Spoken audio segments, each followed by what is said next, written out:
I decided at one point, I'm like, you know what, I was actually going to try to teach half-time. My final year in my school, my principal created a part-time position for me. Oh, wow. And I was, because she knew I wanted to try real estate. Yeah. And I'm so grateful to her for that. So on the last day of school, though, I kind of had a meltdown, and I was like, I don't want to half-ass two things. If I'm going to try real estate, I want to dive in and I want to give it my all. Hey guys, welcome to the Realized Gains podcast. We're on episode 77. My name is Stephen Tran. I'm an Oregon and Washington real estate agent, and I own multifamily and short-term rentals. And my name is Jordan Lee. I'm your co-host, mortgage lender based in Portland, Oregon, licensed in 9 states. And I invest in single family. And who did we have the pleasure of interviewing today? Yeah, it was a super interesting interview today. We talked to Olivia Rush from Living Room Realty. She tells a great story about moving from educating and teaching and getting into real estate. Yeah, no, it's crazy how big she scaled her business. She doesn't really do a lot of social media, not a lot of anything much other than building community. And she's built a very impressive business as well as a pretty impressive rental portfolio. Yeah, if you want to learn about building a rental portfolio based on a location and a community, I think this would be a great episode for you to listen to. Check it out.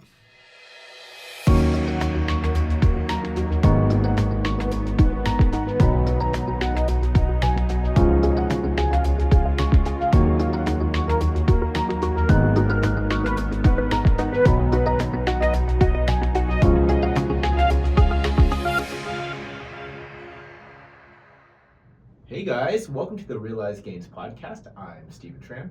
And I'm your co-host, Jordan Lee, and we're super excited to host Olivia Rush today. Olivia, do you mind just giving us your kind of background, and I don't know if you're from Portland or like what your story is and what brought you here today? Totally, absolutely. No, I'm not originally from Portland. I grew up in Maine. Portland? The other Portland, kind of, yeah. I went to high school in the other Portland, but I lived in a small town. And I'll always claim Maine, but I've now been in Portland for almost half of my life, so 17 years. Got in a car the week after I graduated college and drove out here thinking that I would use Oregon as a stepping stone to get to California. Yeah. But I got stuck, as many people do. And I just... Wait, you drove out here to go to California. Well, I knew I was moving... Did you have like friends here or... Kind of. Like a friend's older sibling lived here. That's a pretty far connection. Well, I moved out here with a couple of friends. Okay. But ultimately you went on a senior road trip, but you were moving? I was moving permanently. They had one more year of school. So Okay. I knew I was going to remain here. Okay. And yeah, I thought I would be here for like a year or two. I actually applied to grad school in San Francisco Nice. after a few years, and I got in and I deferred, and then I went and traveled South America for a while. Oh, cool. And while I was in South America, planning to come back to the States and move to San Francisco, I realized I was homesick for Oregon. Really? So I just said, you know what, I'm going to stay there. And so I came back, and I actually ended up going to grad school here in Portland at Lewis & Clark for teaching. Nice. So before I was in real estate, I was a teacher. I worked in schools for about 10 years. 1 second. So you said you were here for like a year or two, and then you went to South America. Yes. Yeah. But you felt that pull to come back. What was the draw? Well, because you hadn't lived here, like you'd been in Maine, so I'd feel like the homesickness would be taking you back there. But why? No. Why did it bring you back here? Well, I've been here about a year and change Yeah. at that point. And I feel like, that first 6 or 9 months was super hard, Mm-hmm. right? You're in a new place, you're more or less alone. Yeah. And so I remember a very specific moment where I thought this isn't it. Wrong choice, yeah. This isn't where I'm supposed to be. But I think really in that around that year mark, I started finally finding my people. Yeah. But I had already planned this trip. So it wasn't the coast, it wasn't the mountains, it was the Well, community that you found. It was the coast and mountains. That's why that's a big part of why I'm here. But yeah, it's people. Absolutely. So this period between school and getting into grad school, what were you doing in Portland? Like, were you just studying, preparing? Well, I graduated from college, Yeah. from a liberal arts college in 2008 with 0 hard skills. That was back when Portland was a place where young people go to retire. Right? Exactly. Yeah. Yep. A lot of critical thinking skills, but Mhm. that's about it. So it was extremely hard to find work. I remember a stat from that summer that there was 13 or 14% unemployment here in Portland. It was rough, and I mean, I was scrambling. I like catered, I painted houses for a week. It was like anything that I could do. But then the first kind of longer term position that I got was working in schools as a paraeducator substitute. So paraeducators are they're like assistants in special ed settings. So that's where I started, and then that turned into becoming a long-term assistant, and then I went to grad school and I did my student teaching. So you actually didn't know when you were going to undergrad, you weren't like wanting to necessarily do education, but then you started working in the field and you're like, oh, maybe I like this. Totally. Okay, Yeah. cool. And yeah, I would say I fell into it. I had done some mentoring in college with some middle school students, so there was that connection there already. But it really, I feel like education found me. Yeah. So I was a teacher, and I taught elementary school students. So What grade? I taught I have been in classroom for about 6 years, and in that time I taught 2nd grade, 3rd grade, and then I taught a 4th and 5th blend for 2 years. Awesome. Yeah, and I mean, teaching is, I will here and now just say teaching is the hardest job there is. Teachers, I feel, should be compensated a whole lot more than they are. I always felt like I was doing 2 full-time jobs, right? There's the actual being present with the kids and doing the actual teaching. Yeah. But then there's everything on the side that you bring home with you, and you go to work early and stay late, like all the assessment and the grading and the parent communication, the planning, the prep work. It's so much. Was that part of the frustration of why you eventually left, the burnout? How did you know? Yeah, yeah, definitely. I 100% experienced burnout. And I think ultimately there were really always parts that I loved about teaching. There were also parts that felt impossible to me, and I just felt like I was failing often, even though I know I wasn't failing. There's always more you can do. There's never enough resources or time or attention you can give your students. So, I did it. I decided at one point, I'm like, you know what, I was actually going to try to teach half-time. My final year in my school, my principal created a part-time position for me. Oh, wow. And because she knew I wanted to try real estate. Yeah.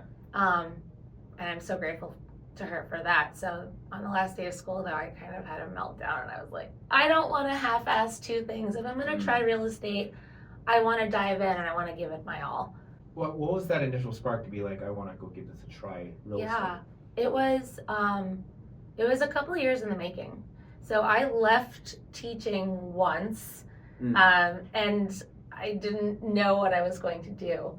Real estate had maybe been in the back of my brain. I don't know how it got there. I mean, who doesn't love nice houses? Did you buy a house like when you were teaching? No. Yeah, okay. Actually, so when I was a teacher at one point, I did go into my credit union, and I knocked on the window of the mortgage officer in there. And I mean, I came in off the street, literally. You didn't know what was going on. You're I had no idea. I want to buy a house. Yeah, and I went in and I was like, hey, here's I'm just curious, could I possibly afford a house and get a mortgage? And I mean, that experience, knowing what I know now, that mortgage officer completely failed me. I felt really disempowered. They met with me not that long, and they basically were like, yeah, it sounds like no. They didn't, it wasn't like, let's talk about a pathway forward. Right. Let's talk about what you do have going on. Because I was gainfully employed. I had W-2. Didn't really have a lot of savings, but yeah, that felt like, and so I kind of took that, and that always sticks with me. Like, what we say to people really can have a long-term impact. So no, I was a teacher. I was watching all of my friends, I was like late 20s, early 30s at this point, watching all my community buy homes, their starter homes in the neighborhood that I was teaching in. Right. And I was just like, there's no way. This sucks. So that was a big impetus for why I started thinking about what else could I do. So I went, I left teaching once and didn't have a plan and thought maybe I would become a nurse. And then I shadowed my friend who's a labor and delivery nurse. And I participated in a birth in a way that I never thought I would. I was like holding this woman's leg and I was watching this baby be born. And I was like, no. Not. Oh my gosh. I know. That's what I thought. I was like, this poor woman doesn't know.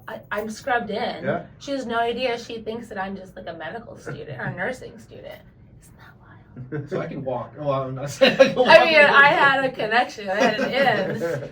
But I think that's pretty common. Like, they'll let you shadow. Although, don't call me on that. Okay. Talk to a nurse.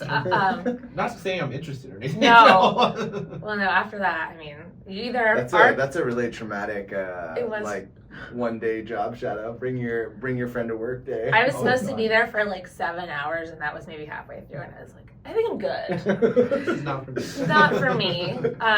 But so anyway, like, and then I fell back into teaching so it was a couple more years. But finally, I had a friend and I met her and I just kept seeing her like every few months. I'd bump into her. It was kind of like the universe connecting us, I think. And she was in real estate and she was like me, like we had similar interests. So that started helping me feel like, okay, if Rachel can do this, maybe I could do it too. So I finally made the leap in 2018. Okay. It's my long-winded journey. Yeah, no, and so that time you sounded like you were thinking about going part-time teaching. Yeah. And your boss made a position available for you to do that, but you kind of were like, maybe I'm just gonna go all in. Totally. Yeah. And what see, I think that's a really great move. I think some people kind of get stuck in the, well, if I just, have this as my day job and I do my side hustle as real estate, eventually I'll get there. Totally. What gave you the kind of mindset of wanting to go all in? Well, did you have like savings that you felt comfortable with? Yeah. Or? So they, everyone tells you like, it could take up to 6 months to get your first paycheck, which basically it almost did. And so I had a little bit of savings, but what really helped was that as a teacher, the school year ends in June, but you can choose how you get paid, whether you're on a 9-month payout or a 12-month. Okay. So I knew that I had 3 more paychecks coming throughout the summer, right? I had end of June, end of July, end of August, which would hopefully take me to end of September. So you had like your base expenses, your rent covered. Yeah. And I mean, bless my friends who I lived with at the time. Like, they were really hooking it up in terms of a nice rent amount. So I really appreciate them. So my living expenses by design were fairly low. But, it was a leap of faith. I was like, okay, well, I'm going to do it, and I'm jumping in, and I'm going to, that first year, it's not a W-2 position. Right. But I was so used to showing up to school, like, at least an hour and a half early every day to prep. Yep. So I would be like at the office every day at 8 a.m. I was always the last one there, not always the last one there, but I didn't have anything to do, right? I'm like taking these leads and super cold leads and following up, and which, by the way, is no longer the norm. It doesn't seem like. What, following up? What, lead? No, just like going to the office and like. Oh yeah. Working for a set period of time, right? I loved it. I really liked that structure. It was really good for me. I bet you learned a ton. I did learn a ton, and so by being in the office all the time, also because I joined a big team to begin, and I 100% know that was, like, looking back, the right decision for me. Yeah. But gave you some structure. And you know, Training. Mentorship. mentorship. Yeah, the first time I do something, especially something big, like a real estate transaction where you're representing someone in a huge financial purchase or sale, I wanted my hand held. I wanted access to people who knew what they were doing. Totally. But I would say that because I was showing up every day consistently, I started to slowly be given opportunities, right? Like, you know, People trusted you. people trusted me, but also And you it's were around when they That's- needed something done. when the call comes Yep. in, Yeah. right? Because when the call comes in and I'm sitting there, and you know, at the time there's a pretty low price. They weren't giving me like $1 million leads or anything, and I obviously not. But you know, I was eager beaver. It was like, yep, like I'll take it, whatever it is. I don't care. I will drive an hour away to show this property. So I think that really helped in the beginning. Well, let's talk about your next step about how you started scaling up, because obviously you're getting your bearings, you're picking things up, you're taking everything on. Like any what do you call it? Huge missteps along the way at the beginning. Not sure there were missteps along the way. I was so hungry. Yeah. I mean, Like literally hungry. starving. You know, like it did take me 5 months to close my first deal. Okay. And I remember getting that paycheck, and it wasn't even that, you know, it wasn't a huge paycheck. And being on a team, you know, you have a lot of splits, and you're not making 100% of that commission or even close to it. Right. But even then, I was like, oh my gosh, this is incredible. Like, this is what I make. I mean, I was looking around me, I'm like, people do 2 or 3 or 4 transactions a month. Right. I'm like, I get 4 of these a month. Like, this is more than like my one paycheck Right. as a teacher. So, it really, I got hungry, and I was like, nothing holding me back. You know, I was single, still am. I didn't have kids, still don't. Like, I just was able to kind of have no boundaries and say yes to a lot. That, of course, gets exhausting after a while. And, you know, I would say over those first 2.5 years, there's this beautiful, you know, in the beginning, it's mostly leads that you're getting from the company. Yeah. Because everyone you know knows you're brand new at this. So I would say, you know, it took a couple of years for my sphere to start, or much of my sphere to start being like, oh yeah, she's legit. She knows what she's doing business. It's funny because we were talking about you starting in 2018. Well, 2.5 years in is just right when we had COVID. Oh my Right? gosh. And you started, was that, so can you talk about your experience of your business ramping up during this time when everybody's stuck at home? Oh my gosh.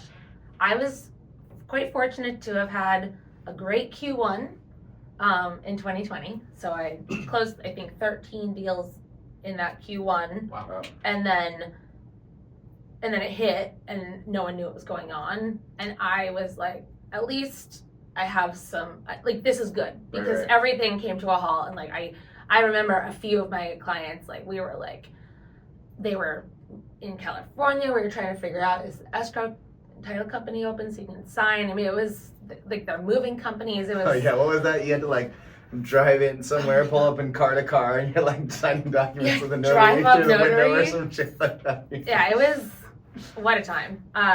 Anyway, so I stuck with, you know, at this point during 2020, I'm in like year 2.5, and there's this beautiful thing that happens over time where, like, you know, the ratio of my own sphere deals versus company lead deals was increasing. Yeah. That's so interesting. Like, so a lot of people, they advise, and I often advise people to like start with your sphere, but it seems like you kind of backed your way into it. You build it up because the leads you get become your sphere over time. They start Totally. referring people to you. I say it's about getting the flywheel spinning, Yeah. basically. I think for me, it was like the only deals I closed my first year were from my sphere. Or sphere? My first like 6 or 7 deals were all like Yeah. friends I played basketball with, or like Yeah. a referral from a realtor I went to elementary school with, you know, Sure. like. Yeah. um, But, and But that's interesting that, yeah, you kind of backed it in the other way.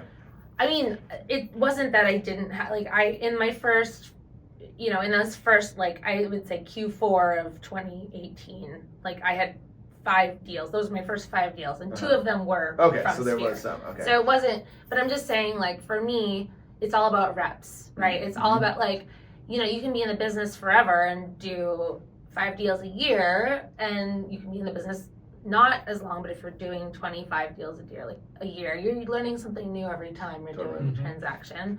You're getting to know the agent community, the lending community out there, and it boosted my confidence. So by the time, you know, that first COVID year had hit, I was like, okay, I'm doing as much Sphere business as I am, like, closing company leads.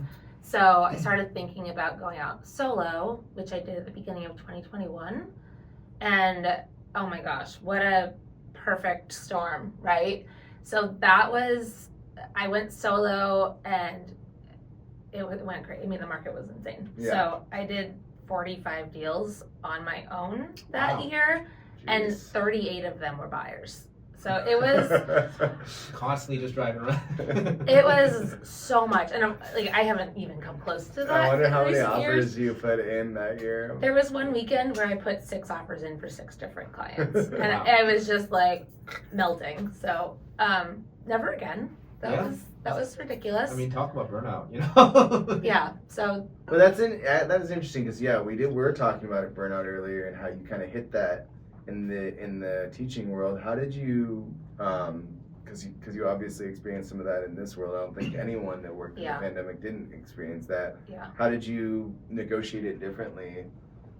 Moving forward? Yeah, or like being able to deal with burnout in this field versus previous field. You know, when you're compensated more for your time, it's a little bit easier. I mean, that helps, right? It really helps. It really, really helps. I hate that that's what it comes down to, but truly, I mean, you see a direct correlation between the time you're putting in, and I was like, it's hustle time. Like, this is the beginning of my career. Everyone you talk to is like, say yes, just be open to opportunity. And so I did, and of course now I'm about 6.5 years in, and I feel like now I can be more selective, and not that I really turn a lot of people away. The market's slower, but also, the beauty of word of mouth referral business is that your people tell their people, and usually your people are your people for a reason. And if you take a Saturday afternoon off or something, you're not going to feel like you're not doing your work. Well, but see, that took a long time to feel okay with, and I still get anxiety about telling clients, like, ooh, I'm actually going to be out of town 2 weekends this month. Right. And of course, we all have our people who cover for us. It's really awesome to know that people have your back, but I do still work quite a bit when I'm out of town. I mean, that's such a hard pill to swallow for most people in this field, but really, like, if we think about it, if we ever tell our clients, hey, I'm not going to be available during this weekend, has it ever lost us a deal? No. They're like, you're a person. Yeah, I was going to say, most people understand we're regular people. It's funny, though. And if they don't, yeah. we're like, no thanks. I mean, I remember as a child, I used to not think of my teachers as real people. Totally. They're just there, and then when you leave, they just freeze in stasis. You like see them at the grocery store, and you're like, what? This doesn't make sense. Yeah, so I mean, hopefully people don't think of realtors like that as well, that we're just normal people with, personalities and hobbies and things like that, and normal schedules. No, not normal schedules. Very abnormal schedules. But I mean, that's the trade-off too, is I feel so grateful you'll have to understand, like, as a teacher, it's like being in jail. Like, that's a horrible analogy, but you literally cannot leave the room, right? You can't go take a bathroom break if you need to. You have to wait till certain times. And so the flexibility, right, it's a double-edged sword of having that flexibility in our business, but I feel like, okay, I can take more time away, and it's okay if I have to maybe type up an offer or have or pull comps or have a chat with my clients while I'm away, because I'm able to be away more. I mean, I'm sure we've all had W-2s, and we've all had strange situations in this world of being an entrepreneur, in a sense. I've written an offer at 3:00 in the morning in Singapore, so Yeah, because my client did not understand their time zones. So Like, yeah, I guess I'm here. Yeah, I'll do I it. picked up the phone. Yeah. Was the offer accepted? Yes.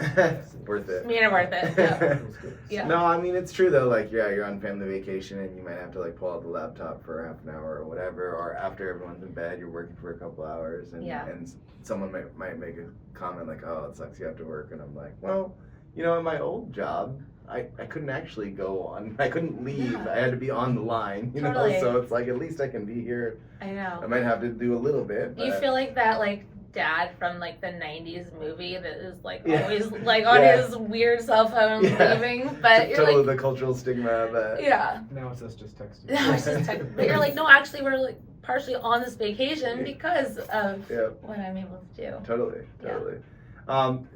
So transition from teaching to educating to real estate, I feel like that's not an uncommon transition, Correct. and I feel like realtors and lenders with the teaching background do a really good job. Is there any insight you can bring into like kind of skill sets or the way that teaching kind of prepared you for real estate? Yes, 1,000%. You know, I think everyone says like you can learn all the data and the stats, you can learn how to write a really killer offer, but it's really like the people skills that are hard to teach. And I do feel that teachers are pretty well prepared to work with people. I mean, you see so many agents. different personalities. Yeah. Well, okay, so in teaching, right, you have a class of kids, maybe like, I mean, if you're lucky, you have 25 or fewer kids. But you've got your classroom of kids, and in teaching differentiation, that's like a huge word, right? Like, that's everything, right? You differentiate per child. Like every kid gets what they need. And so you're not doing the same thing for every kid. And so I feel like that just was, that's how I approach all my clients. And truly, everyone does need something different. Some people need a lot of more time, and they're thinkers, and other people are super, super direct. And you know, when I became a realtor, like, you know, they teach you about like mirroring and matching. Mm-hmm. And I realized I'm like, oh, I already do that. Yeah. Like that's just something I do naturally. And I think the other, I mean, obviously like creating a safe space for people to have their feelings and their big emotions, right? It's a super vulnerable time when you're purchasing or selling real estate, and like being that kind of calming container for people and like validating everything that they're going through, and also being still like, okay, I'm still the voice of reason, like we still have a goal to get to. Another phrase that I often looked to in teaching was kind and firm, right? You can be kind and you can be firm.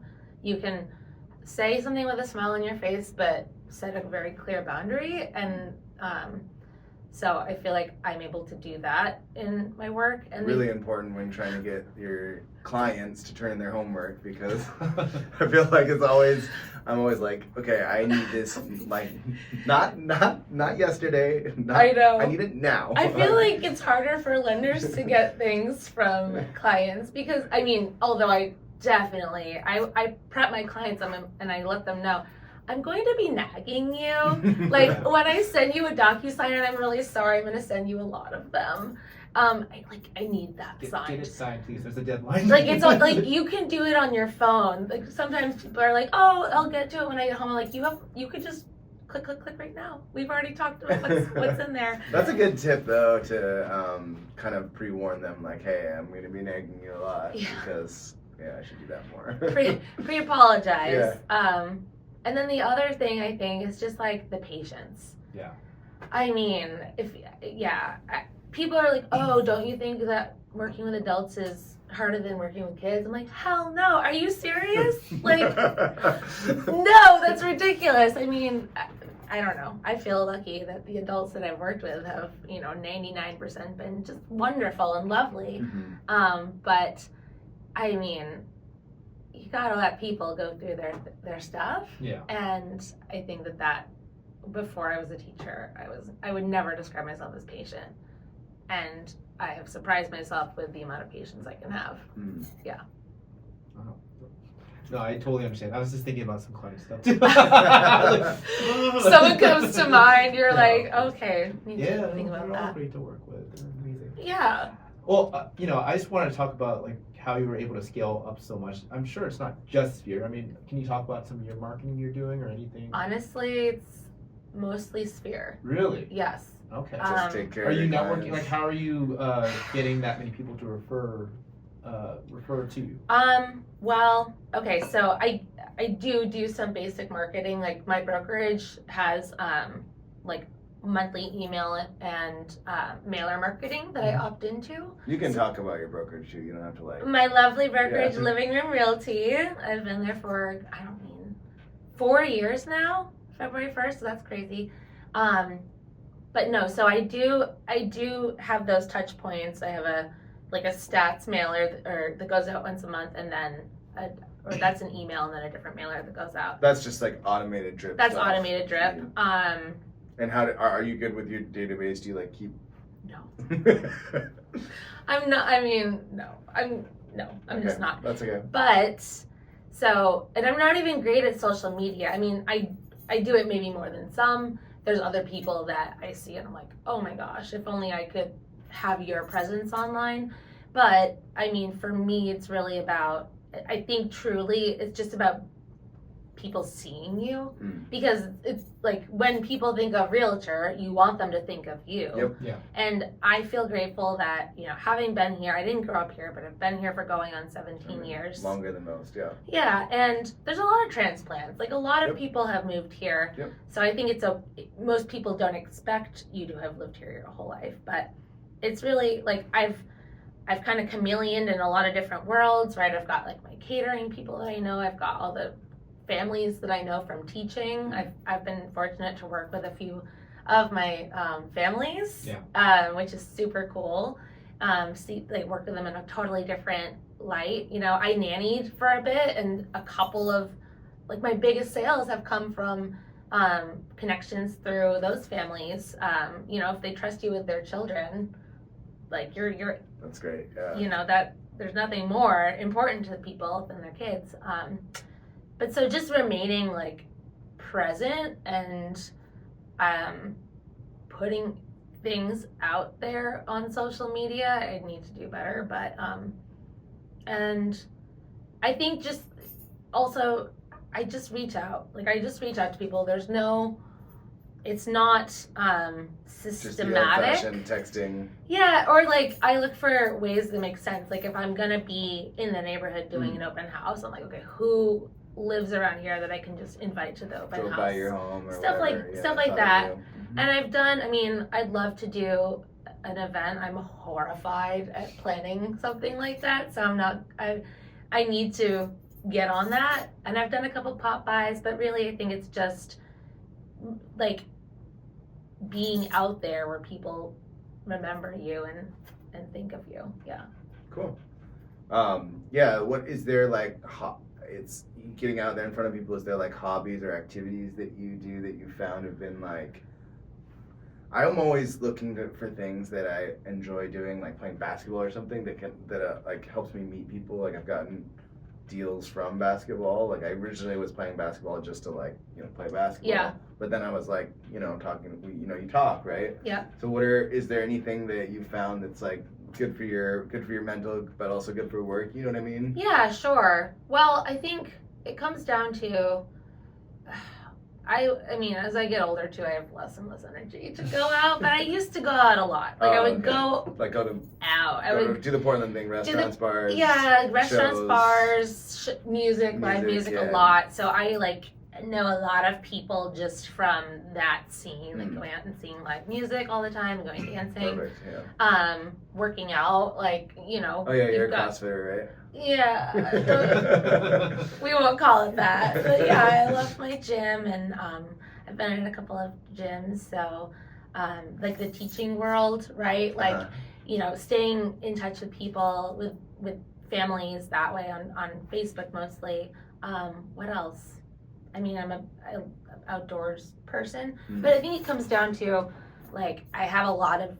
I feel like I can kind of I've chameleoned my way around Yeah. Portland, and I have a lot of different social circles, and that's where a lot of my business comes from. Would you say you're an extrovert then? Yeah. Okay. I've got that going for me, and yes, and a lot of business from past clients too. So I think you're like what you say, like you take start rolling in the. you take good care of people, and hopefully, right? Hopefully they have good things to say about you. So that is where, and it's also interesting because 6 years in, you start getting those repeat clients. Like I've had a couple of clients that I've worked with 3-4 times. Amazing. Yeah. So you didn't get into purchasing real estate when you were working as a teacher because you went into loan officer and they're like, nah, get out of here. How did you, now going back, like how did you square that once you were in real estate and you found your place? Like what did that look like? Because it's not easy to get qualified for a mortgage right away when you start real estate, right? Yeah, totally. So it was a pretty, So I fairly quickly, your first year in, you're like, you start looking at like, oh, it's kind of awkward, like helping people do this process. And I've never bought a home before, but I heard that. But I know exactly what to expect. I was in real estate for about a year and a half, and so I didn't have W-2 income, so my parents like co-signed. Smart. That first house, and so I'm so grateful because we bought it in 2019, and so had I waited Good like timing. another year, it was a really, really good time. But you did the down payment? Yes. See, there you go. I did the opposite way. I got the grandparents' inheritance. There you go. And didn't have a co-signer. And that just speaks, like generational wealth is such a thing. I mean, I'm so privileged and I'm so grateful for that. It's just so nice to start with a little help from the parents, right? And they There's were. no shame in that. Like, a lot of our clients do that. And they, it was getting to the point where they're like, okay, you're like 30, can you get a house, please? And that first house, I knew for me, like location was everything. I wanted more than one toilet, and I didn't want to be. I like how it's not 2 bathrooms; it's more than one bathroom. I actually had a client recently last year, and they were like more than 2 toilets. They're like that creepy dungeon toilet in the basement. We'll take it. They had a small child and another on the way, so they were like, we need 2. But no, I knew I wanted to be closer in and not like super far from my community, and I wanted 2 toilets. So I knew what I was looking for, and I found it. I got my first house in Foster Powell, and that was in 2019. And you'd always kind of been in that area? Or was that like your Portland place? I've lived in Portland for going on 17 years, and I've only ever lived in Southeast. Interesting. I lived 3 houses north of Burnside for 1 month. This isn't an irregular story though for a lot of people. A lot of people like move to Portland and they just stay in like their one spot the whole time. Right? Yeah. I feel like that's the case for a lot of people. And it's so funny too because I've recently met a couple new clients who, that's where they're looking, and I'm just like Southeast. That's where I am, and I know it really, really well. I know other areas too, but like I'm like, oh man. We're looking in Southeast, like, I'm so excited. You know it. It's like there's a bar I go to. Yeah, exactly. But a lot of my community. Well, and location is really important. I think sometimes we think about location just about like value or like the school district, but sometimes you got to think about it in like, this is the community of people that I want to be around. This is where I'm going to spend my time. And quality of life. And quality of life for sure.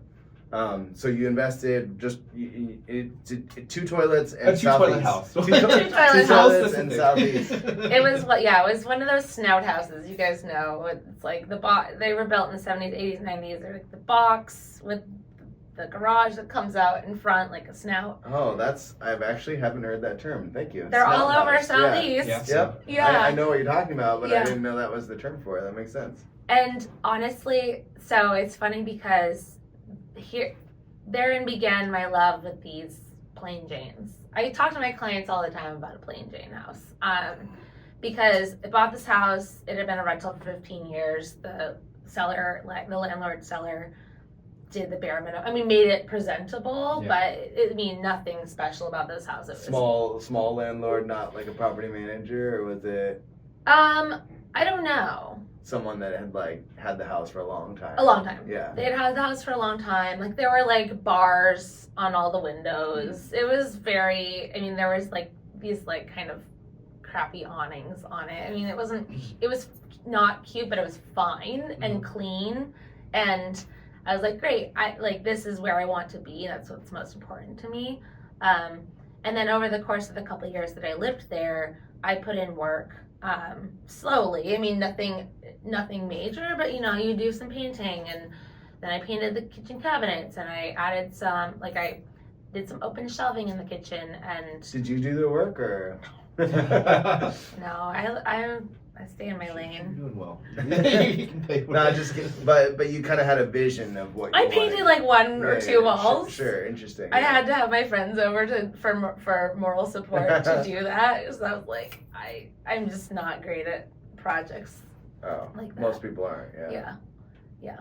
But but you knew what you wanted to do. You had the vision. The vision. Mm-hmm. And then pretty soon, I knew when I bought that house, I knew that I knew it wasn't going to be not that forever. House, right. I was like, okay. I mean, it only has 2 toilets. It only has 2. Yeah, I need at least 5. But no, I mean, being in real estate, you start you're like, oh yeah, this. I'm gonna house hack, right? I'm gonna leapfrog myself to the next property, and then keep this one rented out. And after a few years, we were able to refi, get my parents off the loan, so it's in my name now. Yeah. And I decided I'm gonna do midterm with this one, midterm rental. Okay. So I furnished it, and the beautiful thing about your starter home and your starter home budget is the things I was furnishing it with were often maybe from the side of the street or a Facebook Marketplace. And so a lot of the furniture that I wasn't too attached to, I was able to leave there. Yeah. I mean, it wasn't junky, but right. I was able to leave it fairly furnished. I had to buy some things and start renting it out. And why did you pick the midterm model? And you want to just briefly talk about the midterm model too? Yeah. In case anyone listening is not. So, City of Portland defines short-term rentals as less than 30 days. And then I'm not sure, I don't think the City of Portland calls them midterm rentals, but the industry, we've kind of defined this, couple of month rental, more than a month, but less than a year as midterm.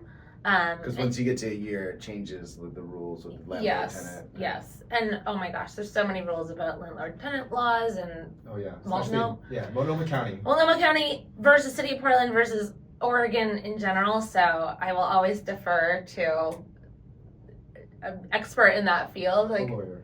A lawyer. Yeah. But because if you're less than 30 days, you need that short-term rental permit. And honestly, in Portland, if you want to rent your property for less than 30 days, on Airbnb, you need the permit, but you also have a limit to how many days a year you can rent it short-term. Because you have to live in the house 270 days of the year. Yes. Yeah, I know. You know. So that's why for properties that have an ADU, you can live in the ADU or the house and rent out the other unit short term all you want, because you do live on the property at least 270 days of the year. Right. So so that's why I did midterm at the time. This was a couple of years ago, and I think midterm rentals were starting to gain traction, and the thought was you can make a bit more money because there's amenities that come with the rental. Right. And it's fully furnished, the kitchen is stocked, and often these people, for a variety of reasons, who need a short-term or midterm rental, like traveling nurses or doctors, Neighbors remodeling their home. neighbors remodeling or who had like a flood or fire damage. People coming into town because a family member has had a baby or has had surgery and they need, there's like a million reasons.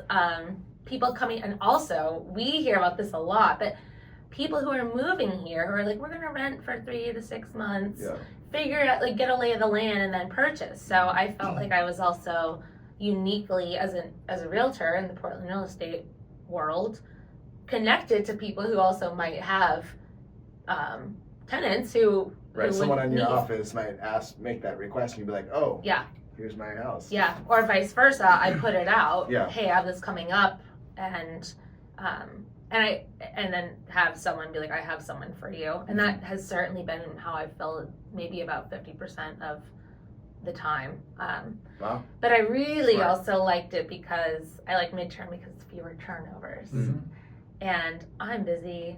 I know. I actually used a property manager for a few years, and I'm now managing these on my own. So I mean, get them in there for 6 or 8 months. Please. Straight when they extend too. And many of mine have extended. So I just had, they were supposed to be here for 3 months, then they extended another 2, and they just told me they wanted us to extend another 3. So Nice. I'm like, let's keep that going. Yeah. Yeah. Maybe they pay their rent. I mean, So the benefit of midterm is you're going to get a higher return than you are per month in the long term. But when they keep extending for a year plus, I'm just like, great. I love it. I know. It's like the benefit of both midterm and long term. Yeah. But also, I've also recently transitioned a couple of my midterms into long term. Okay. Yeah. Just to deal with it less, or Yeah. Bandwidth. Yeah. Yep. Still furnished or? They are. Actually, 2 of them are. Yes. Okay. So after this one, I bought my next property, which was, it's just 5 blocks away. Still in the Still neighborhood. in Fopo. Yeah. And again, this was something that I was keeping my eyes peeled. I feel like we, as agents, we get to keep our eyes peeled. We see what comes on. I kind of knew in the back of my mind that if the right thing came up, but it did, and it came on in November of 2022. So it was still competitive, but it wasn't crazy. And it was a little ranch in the front with this big vaulted ADU in the back that was built in 2010. Cool. So a really nice ADU, and then behind that, a separate little standalone studio. Oh, wow.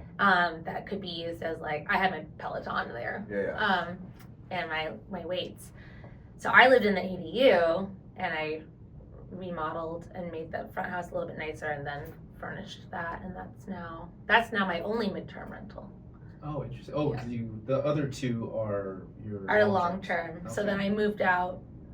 The other beautiful thing about these is that this past year, the property next door to my best friend's was going to be coming on the market, and it wasn't an ideal time for me to make the jump. I thought that maybe I would be purchasing my next property in 2025, not 24. But I wasn't fully prepared with the down payment I would have liked, and it was also at the rates were really high. It was in April, May. So it wasn't not an ideal time to buy, but because I have these other properties that I was able to, it kind of helped mitigate that higher monthly payment on the new house. Yeah, I mean, to me, the talk of ideal timing is irrelevant if you take it over the long period of time, right? Yes. Because 20, 30 years from now, that timing won't matter even a little bit. Yeah. If you're trying to gamble and flip and do it in the really short term, maybe that matters, but Yeah. in the longer term, the location was really important to you, right? Yeah, that's another quality of life Mhm. factor. Now, you know. That Toilets? Yeah. that part trumps the, you know, any sort of discussion of rate or like, Yeah. oh, I need a little bit more. Like, you can always be more Yeah. financially ready. Yeah. But if you're able to afford it, and over the long term, it's just going to continue to compound. Yeah, and I don't feel like I didn't overpay for it, right? Mm-hmm. It doesn't feel like a bad investment. And there's just no price you can put on sharing the backyard with your best friend and your dog's playing in the backyard. We took the fence down, so now we have one big Oh yard. wow, So nice. is this the not the forever home, but the home for a while? Or? Yes. Okay. Yeah. I'm done I'm with gonna this moving. settle. And, yeah. I'm gonna settle, and I think, yeah, people are like, oh, what about an investment property? I'm like, I'm good for now. I just want to chill for a minute. No, I think you deserve. I mean, with the amount of business you do, and obviously from the rentals, I'm sure you're doing just fine. So I'm doing well, and I'm so grateful for that. But yeah, it's funny because they're all close together. They're all pretty close. I feel a little walk over there and check it. truly, but that's also somewhat by design because That's super valuable though. Like, yeah, because then you don't have to, you know, be driving around everywhere. town or Yeah, having someone manage it remotely for you if you really need it. Like, totally. Yeah, sometimes I feel silly because I'm like, I didn't really diversify location-wise, but also hopefully the big one doesn't come. Oh right my through gosh. Propo. we're like very close to Mount Tabor too. Yeah. Oh, that's not gonna. That's I the know. only active volcano in any city in the country. That's not gonna happen. No, we're fine. We're fine. Yeah. Well, you know, we have a lot of listeners who are like newer agents who want to figure out how to get started in the business. If you were to give them some advice, what would you say to them? Well, I would say like be hungry and be willing to just like be open to opportunities that might present themselves. I mean, I think it took a long time for me to feel really comfortable like talking about myself as an agent. Like this shift from being a teacher into this like traditional like sales role. You're kind of embarrassed. You're a little embarrassed and you're a little bit, and you know, it's You had like this every. master's in education, and now you're working Well, in a sales job. I right? have to say that, like, yes, I definitely, you know, I think I came with my preconceived notions about what real estate agents were like. My dad was an attorney, and he in Maine, it's an attorney state, so the bulk of his business and practice was performing the functions that an escrow company does out here. And so, you know, he had a few agents he really liked, and like I was just here. So I think complain about real estate. Yeah, agents yeah, all the time, kind of like yeah. a little slimy, a little sleazy, but I mean, I couldn't be more. I feel like the caliber of agents in our real estate community here in Portland is just like top notch, like really advocating for their clients, really collaborative and respectful, and you know, I now know that like we do important work and we advocate for people and we guide them along a really important journey in their life. But yeah, I would just I think that like getting comfortable with putting yourself out there, because you never know. I think it's like reps. Yeah. Right? Like people have to hear and continue to see. So you have to post your successes. You have to post like that you're out there showing homes, right? You need to get yourself out there so that the people you know who already know and like you also realize like, oh, they're actually doing this. And they know what they're doing. So I would say definitely like it took, I would say 3 years, 2.5 years to really start seeing the referrals come from your sphere, from your community, roll in like consistently. Oh yeah. Where you like get an email and they're like, hey, my friend gave me your name, and you're like, I mean, the first 2 times it happens, you're like, oh my gosh, that's incredible. But yeah, definitely just, I mean, have some patience too. No, I love it. I mean, I'm about to hit my 4th year, and I feel like most of my business last year was just referrals. like not even the lead sources from my team. Just it's the people coming back. It's their brother. It's their cousin. It's their their friend at work. Yep. Yeah. Oh my gosh, and I have like a subset of clients, which is like the parents moving here because now there's grandchildren, right? That's like nice. That's starting to happen. I'm 38, so that's like really everyone's starting to have their kids. Yeah. Yeah, the downsizing client is great. Yeah. And they've done it before. Yep. They're like old pros. So yeah, it's really also, I think what I realized, like when I talk to people who reach out, who are like, I'm thinking about getting into real estate, and I'm actually meeting with a new friend on Friday of next week to have that conversation. I think the other really lovely thing about our industry is there's so many ways that it could look. Mm-hmm. Like there's so many different ways that people run their business, and so once you start, you might figure out pretty quickly what things are for you and what things are not for you. And I know so many partnerships or teams where like people get to shine in the role that they're best at, and other people might be a little bit more behind the scenes, but that's where they like to be. So I feel like there's a lot of different models for being successful in real estate, and so you can really create or make it what you want it to be once you have some experience. And the other thing I would say is, I think it's worth joining a team. Yeah. Sure, you're not gonna be making as much money as you could if you were just starting out solo, but Sure. I feel like you're gonna grow, and you're gonna grow a lot quicker. You're gonna have more deals, and like I said, every time you have a transaction or you work with someone new, you're gonna learn, you get like 6 nuggets from one transaction. Totally. You know. Yeah, I mean, and also if you're on a team, and even if you don't have the deal, but somebody pulls you on to shadow or work, and you get a small cut of it, like, you got to 100%. experience the whole transaction and take that into your repertoire. And I think also it's a little bit like if you're gonna go out on your own in the beginning, like power to you, but also it's a huge responsibility. Oh yeah. And there's a lot of liability. Yeah. And I know that for me, I mean, I think there are some people who are like, they're ready for that. Mm-hmm. I knew for me, I was like, nope, I'm going to want to feel really this like big cushion of support from people around me. And so I would highly recommend that people at least start with like a mentor or shadowing or join someone's team or group. Yeah. That makes sense. Yeah. And if someone was looking to get, started with their first home or investment property, like they're thinking about getting into real estate but haven't really, purchased a home yet, what would you recommend for a first move in investing in real estate? Well, I think right now, I mean, I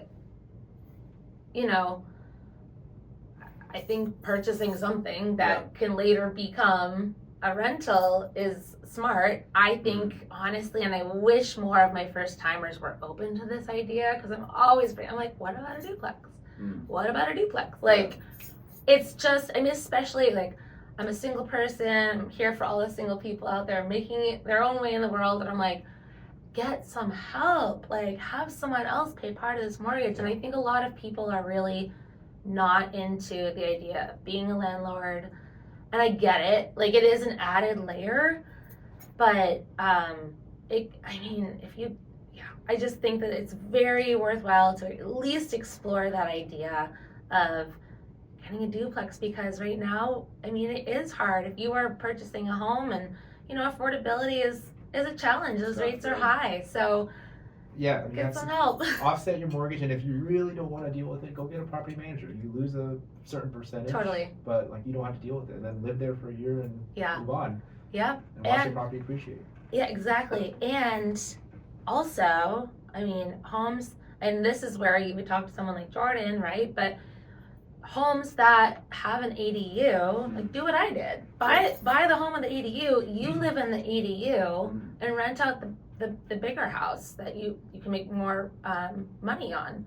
And I'll stay in my lane, but you can qualify for more a higher purchase price if you can use some of that rental income. Yeah, generally speaking, on a conventional loan, if it has a ADU that like conforms to whatever standards, you can use a portion of that ADU income to help you qualify for a higher amount.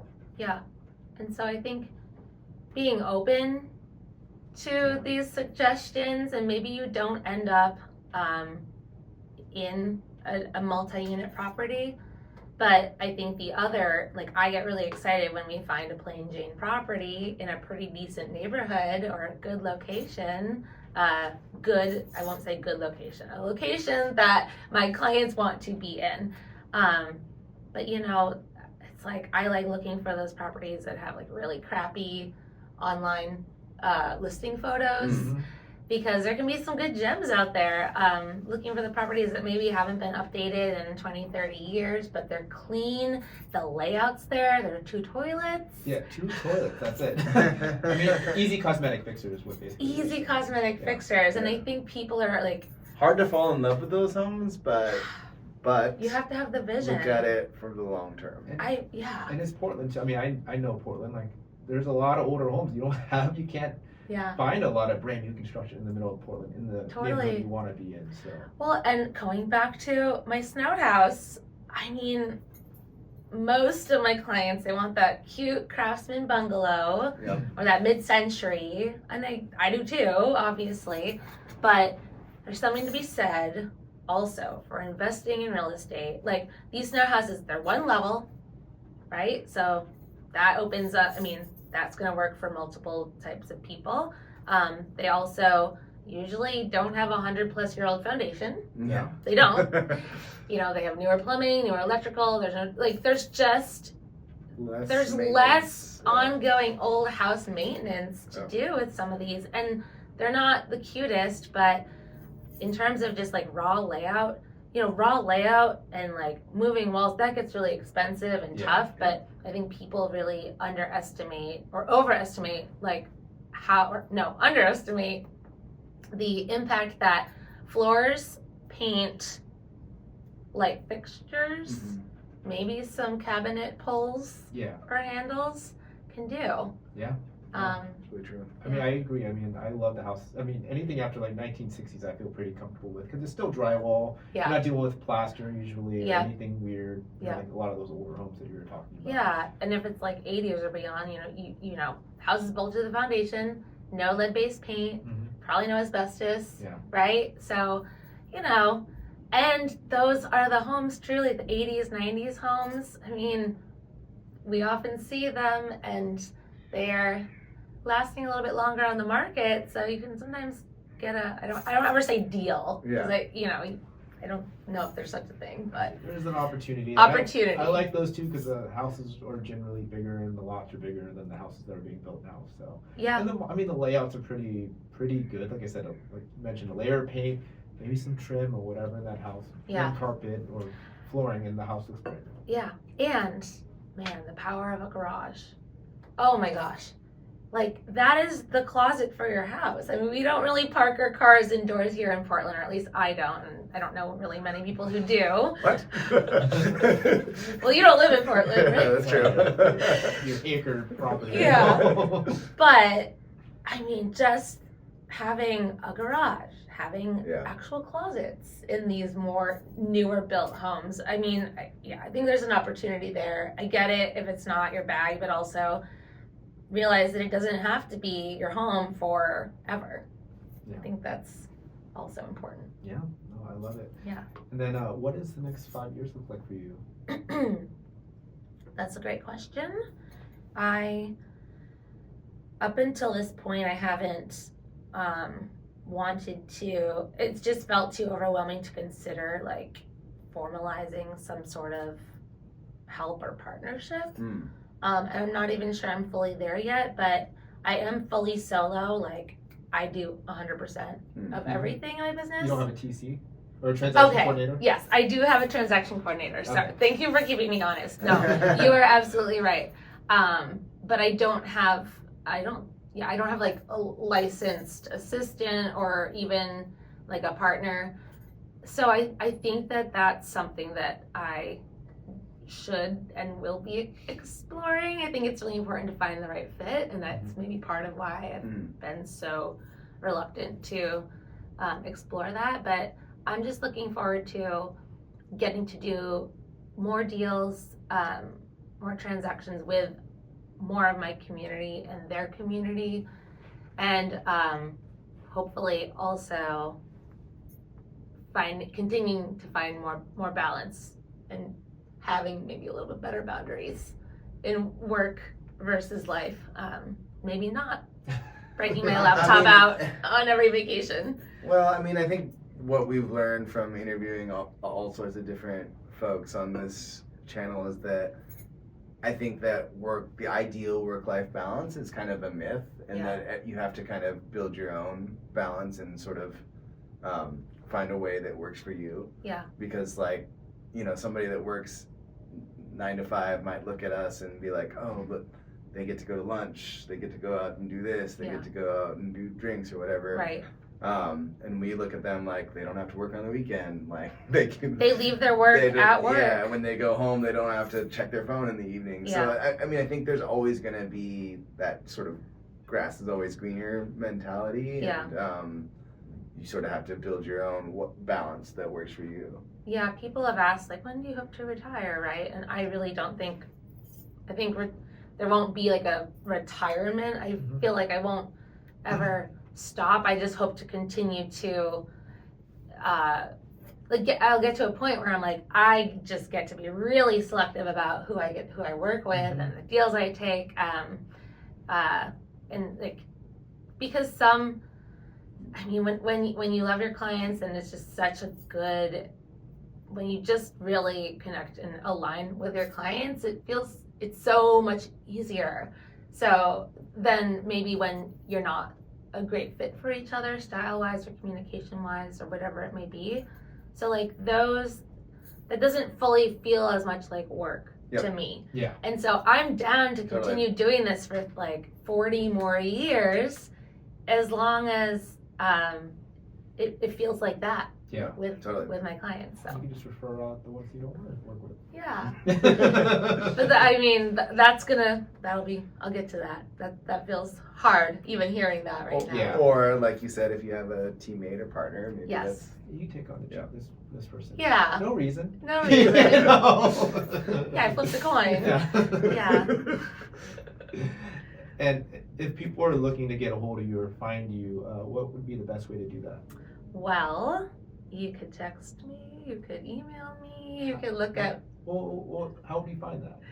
Oh, well, you could go to livingroomrealty.com and you click agents and you go to my little cartoon head, and all my information is there. You can also follow me at oliviarushpdx on Instagram.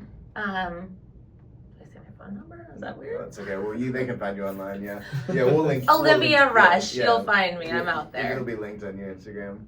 Okay. Well, Cool. No, thank you so much. This was super informative about 2 toilets. So 2 toilets, man. Nothing. Bare minimum. Now we know. Nothing better. Thanks y'all so much. Yeah. It's been Thank you. really wonderful. Yeah, thank you very much.